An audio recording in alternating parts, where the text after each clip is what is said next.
All right, y'all, we live. What's up to everybody out there? How y'all feeling today?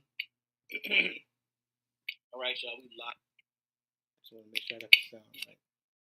To everybody, y'all feeling today? All right, y'all, we live. Just want to make sure I got the sound right. To everybody, y'all feeling today? Guess I'm going to cut that. All right, so just making sure I get everything right. How y'all feeling out there? We in the building, y'all. Crazy week. Crazy week. So I don't know if you. First of all, everybody look nice in their Halloween outfits. I'm taking a look at them through Facebook. Y'all look real nice. Y'all did y'all thing. I hope everybody seen me in my superhero costume doing my thing. So you know what I'm saying. I just want to have a little fun with it, jump in and have some fun too as well. So that's what's up. We are on a few different platforms. We on YouTube, we are on Instagram, and we on Facebook. So yo, we doing the damn thing. And it's gonna be on TikTok as well. So just spreading the love all the way around. That's how we do it. So to the lead story of the day. I don't know if y'all been under rock, but rapper Lil Durk just got arrested. This happened last, I believe, Sunday. Sunday, no, around Tuesday. Around Tuesday, it happened. Um, and so it's almost been a week. So it's coming up about a week because they had that concert last Saturday. Last Sunday. He got Saturday. He got arrested like Sunday, Monday of last week, early part of last week. So it's coming up on a week. And I know some people are probably a little sketchy on details. Some people probably don't even tap in and not really concerned about what's going on. But if you don't know who Lil Durk is a drill rapper from Chicago. And I don't know if y'all remember how Chicago was like before the pandemic, but Chicago was bad. Chicago was really bad. A lot of it had to do with these young rappers with these mixies, these young rappers with these mixies, and people be like, they ask me like, how do you know? Like, if you ask me like, how do I know? Like, I'm a DJ, and granted, Chicago has a lot of talent. There's a lot of artists who came from Chicago who's talented, who still R. Kelly, um, Kanye West, Common, like all of these rappers are Twister, like they still relevant in the game. So Chicago has talent, but the younger talent came up with this more than hardcore rap. They came up with this thing called drill rap, and I was doing some research on drill rap maybe like a year or two. I think I did a podcast about it. I'm gonna pull it back up. And with drill, the industry, the way the industry is they want hardcore because they know hardcore sales. They know hardcore music sales like NWA that sold really well. But with this new generation, they don't want studio rappers no more. That to them, that's played out. They don't want studio. These new young rappers, they think that they don't want studio. You got to understand. Like I was telling my friend the other day, like Ice Cube was in school getting good grades. All these guys, that wasn't their lifestyle. They kind of portrayed that lifestyle. You know what I'm saying? But because of what they were portraying, there's a lot of violence that came out of that NWA era. A lot of violence. So with this, and you guys can leave your comments, leave your questions. I'm getting to a point, so just follow me. I'm gonna get there. I'm getting to a point. So just follow me. So, but these new artists, they want that realness, which meaning when I talk about killing somebody, I'm actually doing that. You know what I'm saying? Like rap, some of this rap has always been there's been a realness to it. I don't know if y'all remember like Snoop Dogg, he had he got signed and he had to beat a murder rap. Murder was the case. He made a whole song about it, right? Murder was the case. Snoop Dogg had actually beat a murder rap because he supposedly shot somebody, but got off on technicality. Remember how he was like this in the courtroom? He was like, and then him and Tupac did a song about it. The Gangster Party, two of America's Most Wanted. That's when Snoop Dogg got off on a murder rap. He shot somebody. He actually, pow somebody. I guess I gotta say that on YouTube. He actually pow somebody. So, these new rappers though, like that's their lifestyle. Like my boy get killed, I'm gonna kill yo guy. So I got this video here, and we're gonna watch it, and then we'll come back and we're gonna talk about it. We're gonna talk in between, and it kind of talks about what actually is going on right now. And I want y'all to leave your comments. This is Johnny Live with Johnny. We're just gonna get right into it. No intro today. Here we go. Is behind bars after a shocking arrest as authorities accuse him of being connected to an alleged murder for hire plot. Chicago rapper Durk Banks, better known by his stage name Lil Durk, was arrested yesterday after allegedly attempting to flee the country, and at this time he's being held in a Broward County jail in Florida, awaiting transfer to the U.S. Marshals. According to the FBI affidavit, the Grammy Award-winning rapper is charged with conspiracy to commit murder for hire. His arrest comes on the same day as federal prosecutors announced in California the charges of 5 other men for the attempted murder of Georgia rapper Quando Rondo, whose real name is Taquan Bowman. Prosecutors say those 5 men all have ties to Chicago gangs and all targeted the Georgia rapper in retaliation for the murder of Chicago rapper King Von. According to prosecutors, all 5... Now, this guy right here, Little Von, was responsible for doing a lot of the storytelling rap. And he did a lot of good songs. I know a song that I play called something story, true story or something like that. If you know the song, let me know. But he got a song called Story, and he basically talking about like the whole story, like how he killing somebody or how he doing a robbery or something like that. But it's very graphic, and I think Durk raps on it too. 5 men who include Kevon London Grant, a.k.a. Vonnie, Asa Houston, a.k.a. Boogie, David Brian Lindsay, a.k.a. Brown Eyes, Keith Jones, a.k.a. Flocka, and DeAndre Dontrell Wilson, a.k.a. Didi. They all face charges including conspiracy to commit murder for hire, committing murder for hire involving death, and use of a machine gun in a violent crime resulting in death. And the most serious charge carries up to the death penalty if convicted. According to prosecutors, all 5 men have ties to Lil Durk's hip-hop group Only the Family, also known as OTF. OTF was founded by Lil Durk. And I'm not tying Lil Durk to it. I'm not saying, because of course you're innocent to proven guilty. But whoever wanted these guys dead, like they wanted them dead, like they was using actual machine guns and stuff like that, and that takes it on to a different level when you using machine guns to execute somebody. But that's kind of how the lifestyle like they live. Like it's sad, and I wish somebody would have got to Durk. And I think I heard a lot of rappers did try to talk to Durk, but I wish somebody would have got to Durk and just told him to chill and think about what you're doing. More than a decade ago. And according to the FBI, OTF members engage in violence, including murder and assault, at the direction of Lil Durk and to maintain their status in OTF. King Von, whose real name was Davon Bennett, was also a part of OTF and frequently collaborated with and was a longtime friend of Lil Durk. King Von was shot and killed in November of 2020 outside a nightclub in Atlanta. He was killed in the early morning hours of November 6 during an argument between 2 groups that escalated into gunfire. And he was fatally shot by Quando's associate Lil Tim after the argument.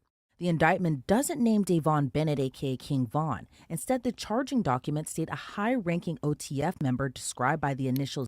These guys had songs that are so dope.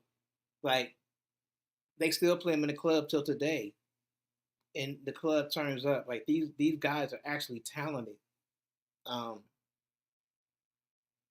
The the wordplay and how they ride to the beat. But the thing about it is, if you stop and you take a listen to what they actually saying, it's a lot of violence in their music. It's a lot of violence. It's a lot of disrespect to females. And I'm just saying that as an outsider looking in. Like, I'm not trying to knock what they do. Like, if that's music and that's what people want to hear, that's what people want to hear. But I'm just simply pointing it out. There you could say that I'm pointing it out. There is a lot of violence. Even like in their videos, you they videos are a lot of guns, and we're pointing guns at the video, and we doing this and we doing that, like to a point where, like, if you're a young rapper and you're not pointing guns at videos, or you're not trying to talk about killing somebody, like, your music is not gonna pop today. That's what the industry wants. They don't want a Common Sense or a Twister singing love songs, or they don't want none of that R&B shit. The industry right now strictly want us talking about killing each other. The industry right now, he said, Do Trap said he played a role. Right. The industry right now, they want us talking about fucking raw, uh, killing each other, money, and just a few, and drugs, and getting drunk. That's all. That's it. That's all the industry really want from us right now. They not trying to sign nobody else. None of that, and that's sad. DB got into a physical altercation with someone referred to as TB, and the circumstances surrounding that incident mirror King Von's murder. The indictment says after DB's death, co-conspirator 1 made clear in coded language that they would pay a bounty or monetary reward to anyone who took part in killing TB for his role in DB's murder. That co-conspirator is allegedly Lil Durk, who authorities say made it known he would pay a bounty to anyone who killed Quando Rondo. According to the court documents, the men used an OTF-associated credit card to buy plane tickets to LA in August of 2022 to search for TB, who is allegedly Quando Rondo, right, and using funds provided by Lil Durk. Durk allegedly texted, "Don't book no flights under no names involved with me." And prosecutor. So, you said read the contract, right? Right. That's what they was talking about, the contract, right? He played a role. Are you saying that Lil Durk played a role? Because they arrested 5 guys, so I guess these 5 guys are saying that, and I'm just going off of what I've heard so far. These 5 guys basically pointing the finger at Lil Durk.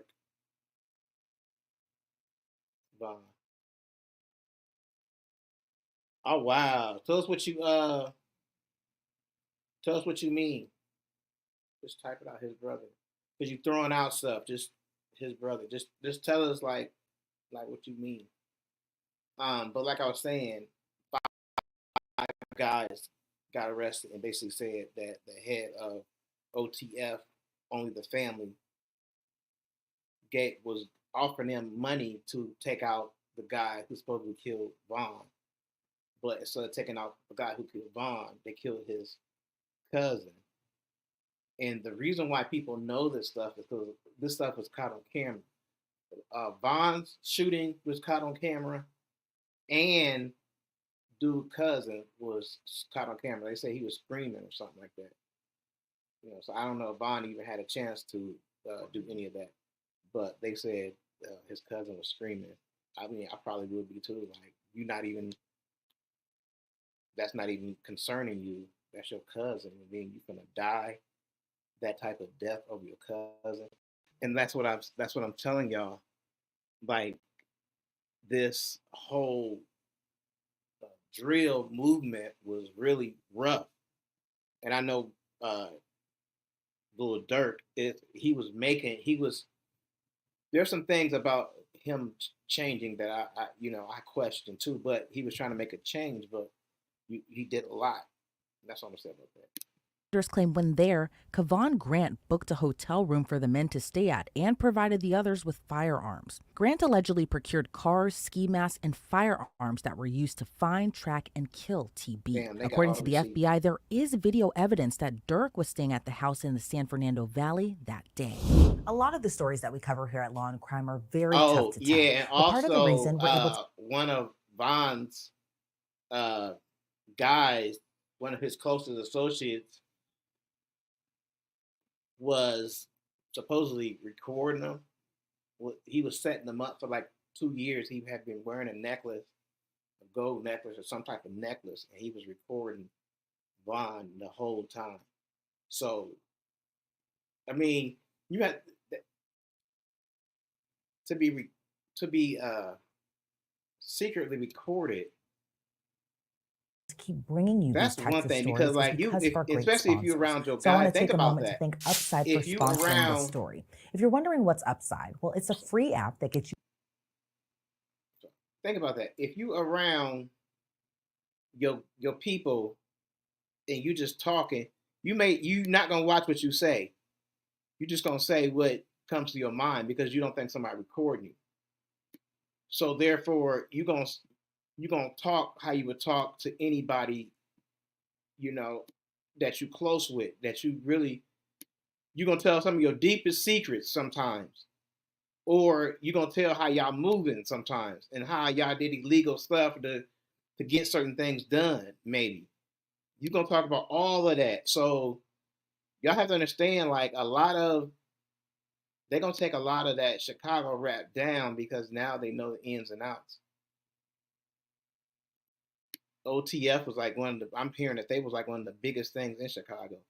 But here I'm gonna see if I can start it from right here.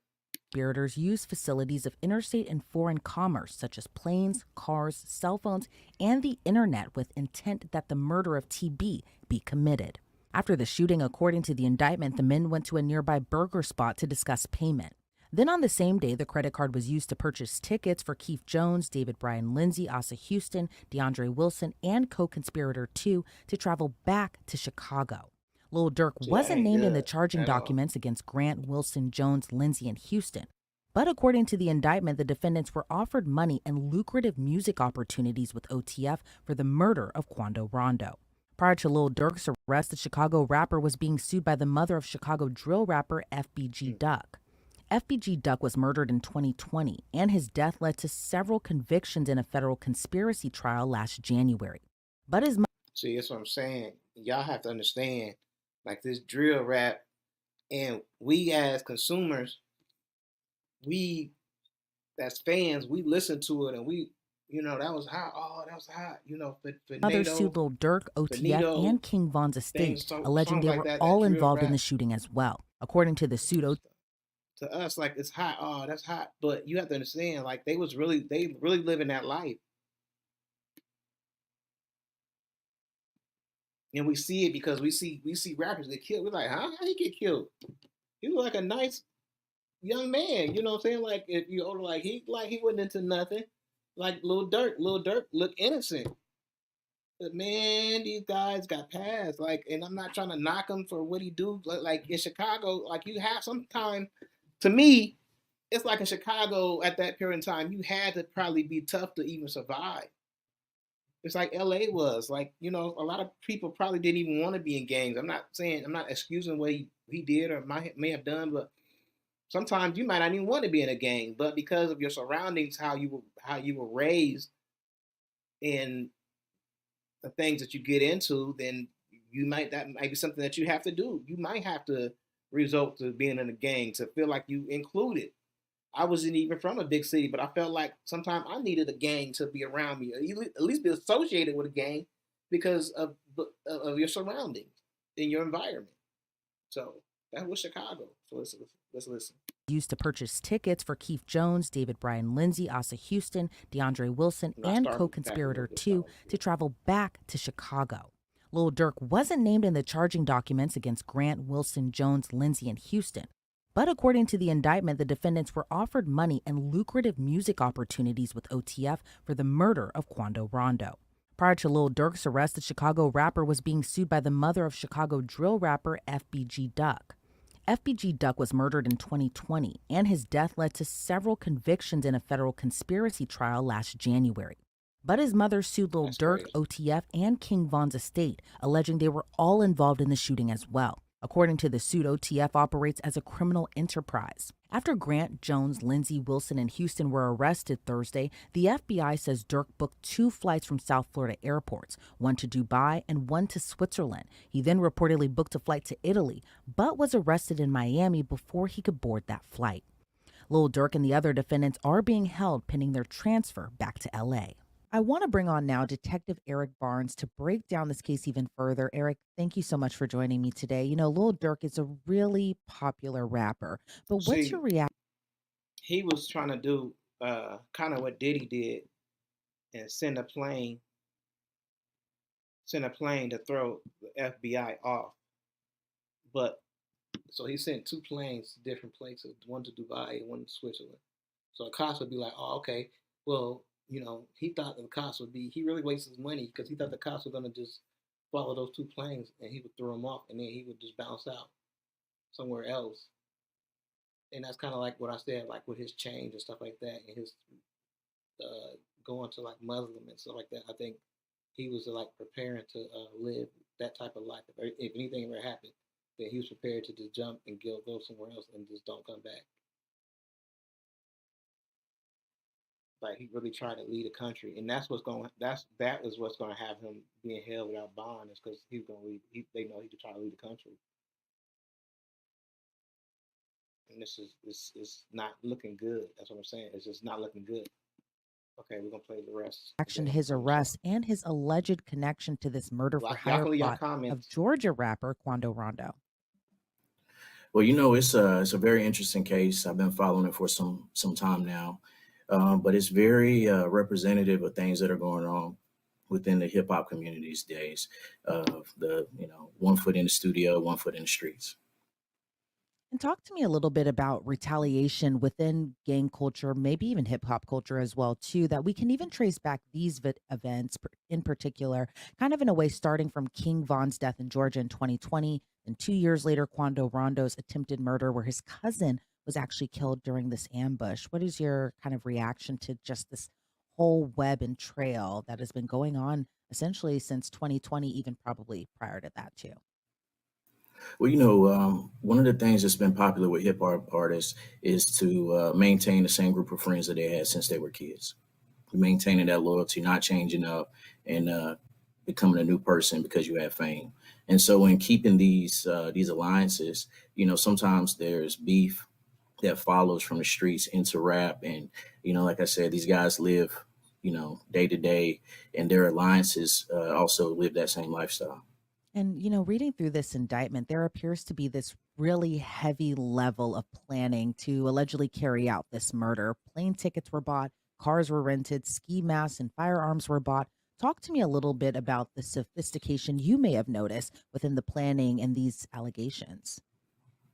Well, one of the things that you have to the hurdles, so to say, that you have to get over in this case is just the geographic difficulties going from Chicago to California to commit this offense. And so there's only a couple ways you can get there. Either you can drive or you can fly. And obviously the advantage of flying gives you more of a time advantage. You can get there faster, but you also leave an electronic footprint. And that's what it seems like law enforcement was able to pick up on, was the electronic footprints that were left from purchasing the tickets. Now, when you fly, you also have to have transportation on the ground. So you have rental cars. And if you're there for an extended period of time, that also leads to maybe a hotel stay. As we talk about this level of planning, it also appears there was also this element of not so great planning if you didn't want to be caught. And some of the 5 defendants actually used their real names, their birth dates, and photo IDs to book this travel. And then one of the co-conspirators actually texted another co-conspirator saying, don't book no flights under no names involved with me." What's your reaction to kind of just doing this allegedly and using your real name, your real ID, but also kind of wanting to keep this on the down low as well too, of not wanting to get caught? Well, I think that when I read over that, I was kind of surprised by that, with how you know unhidden that was. But I think also it plays to the element of what their motivation was. And it seemed that as there was some discussion of payment, and so sometimes individuals are so intrigued by being able to get their hands on whatever this payment is, that they overlook small details, and leaving your name on a receipt or on a reservation is one of those things that they missed.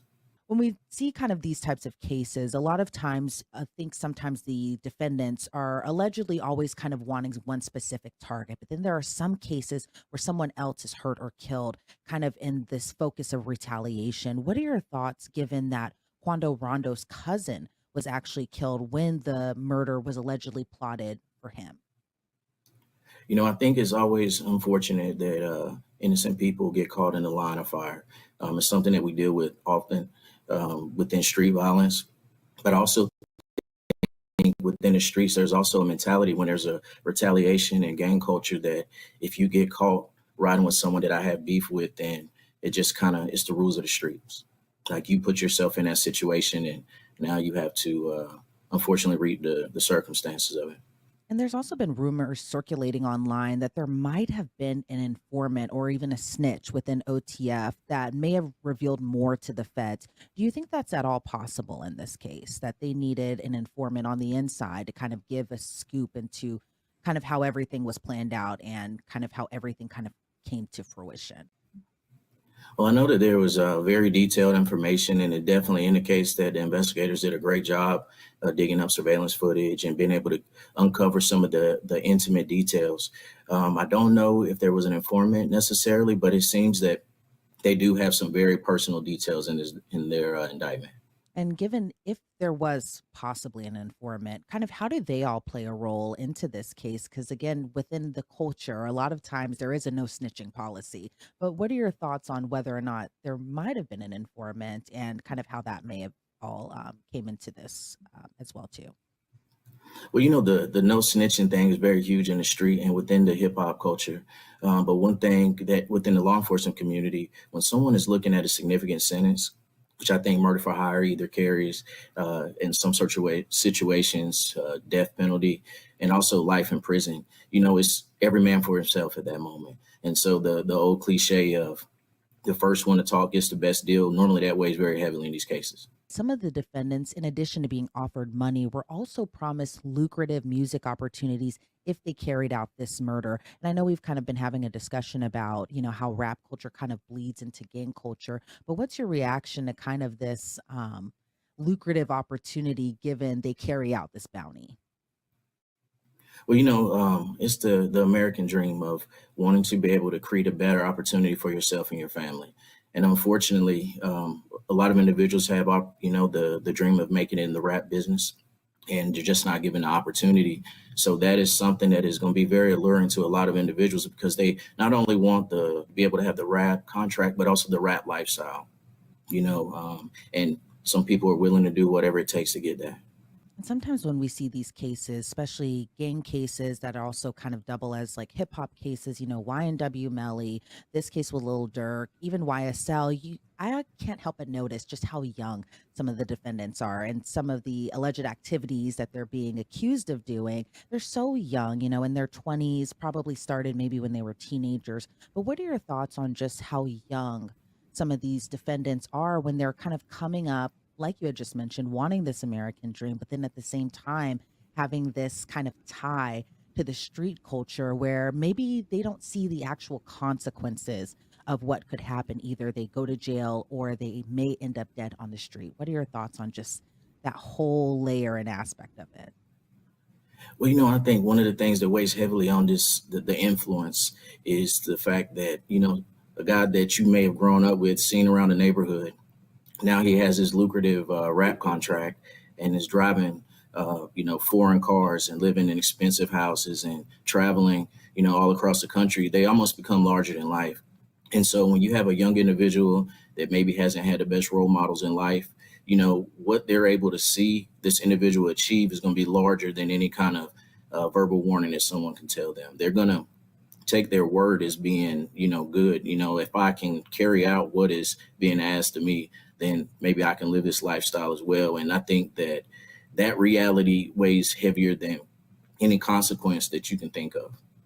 And as someone who is a detective who works with street gangs, kind of what are you hearing from the inside that you'd be willing to talk about on camera as far as, maybe just what the motivation is to kind of continue to be a part of this lifestyle? Well, obviously the what everyone is doing right now across social media as well as the streets and within the street culture is they're kind of unpacking this indictment. They're trying to breaking it down line by line, trying to piece things together, figure out if there is an informant, also figuring out if this was something that was carried out on behalf of King Von, just connecting the dots on, their from their levels. But I think that what factors into that is the theory that nobody plans to get caught. The plan is we're going to do it, we're going to get away with it, and we're looking 100 yards down the field instead of seeing what's going on right now.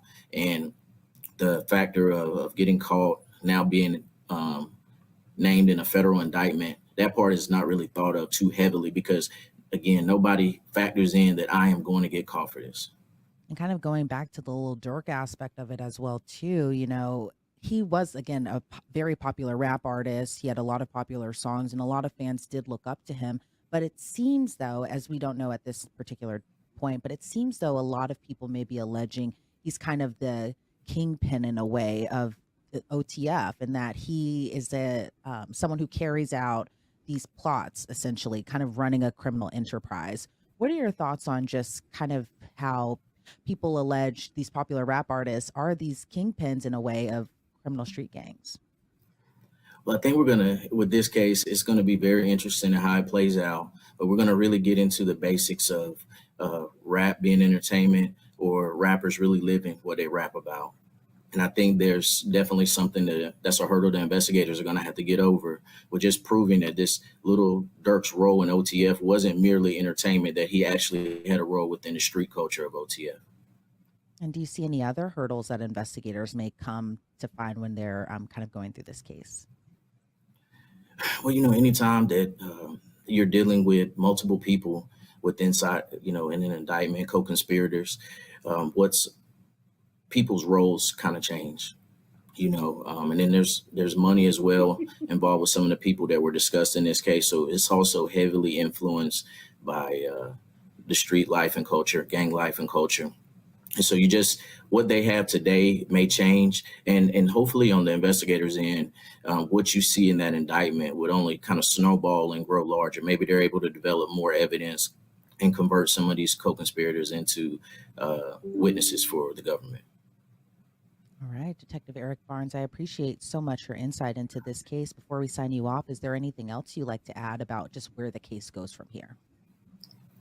No, I think from what we see in this indictment, that the investigators did a very solid job investigating this case, and kudos to them. All right, Detective Eric Barnes, again, thank you so much for your time today. I really appreciate it. Thank you. According to reports, Jones and Houston have a scheduled hearing in Chicago on Monday. However, Grant, Wilson, and Lindsay have reportedly waived their right to a hearing and will instead be sent to Los Angeles. Reporting for Law and Crime, I'm Elizabeth Milner.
All right, y'all.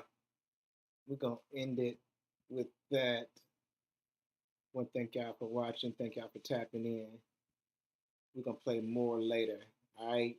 This is live with Johnny. I'm gonna holla at y'all. Enjoy the rest of y'all weekend. Peace. We out.